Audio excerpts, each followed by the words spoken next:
আজ নিয়ে চলে এসেছি তোমাদের কাছে আবার একটা দুর্দান্ত চিকেনের রেসিপি। আজকে বানাবো চিকেন মহারানি। তার জন্য প্রথমে চিকেনটাকে ভালোভাবে ম্যারিনেট করে নিতে হবে। তো দেখো ম্যারিনেটের জন্য আমরা কী কী দিচ্ছি। প্রথমে দিয়ে দিচ্ছি শুকনো লঙ্কার গুঁড়ো, জিরের গুঁড়ো আর স্বাদ মতো নুন।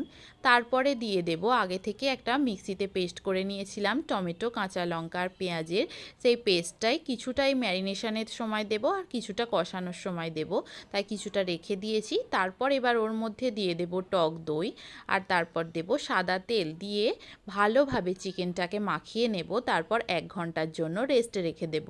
তারপর কড়াইয়ের মধ্যে একটা মশলা তৈরি করে নেব। তো দেখো তার জন্য শুকনো লঙ্কা, গোটা ধনে, গোটা জিরে কিছুক্ষণ ভাজা ভাজা করে তারপর মিক্সির মধ্যে একটা মশলা গুঁড়িয়ে নেব।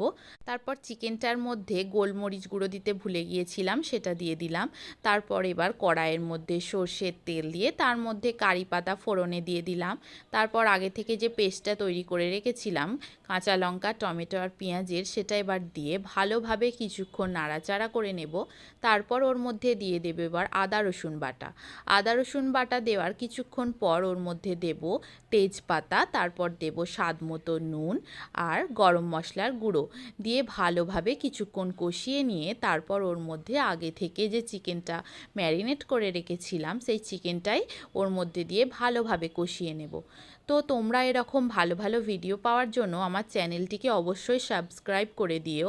তোমার প্রিয়জনদেরকে বানিয়ে খাওয়াতে পারো, তাদেরকেও আশা করি খুব ভালো লাগবে খেয়ে।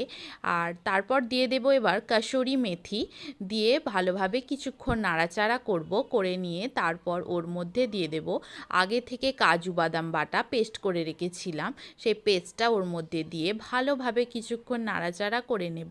তারপর ওর মধ্যে যে প্রথমে মশলাটা গুঁড়িয়ে নিয়েছিলাম, শুকনো লঙ্কা, ধনে গুঁড়ো আর জিরে গুঁড়ো করে নিয়েছিলাম, সেই মশলাটাই এবার ওর মধ্যে দিয়ে দেব। দিয়ে কিছুক্ষণ ভালোভাবে কষা কষা করে নিলে তৈরি হয়ে যাবে চিকেন মহারানি। তারপর উপর থেকে ঘি ছড়িয়ে দেব।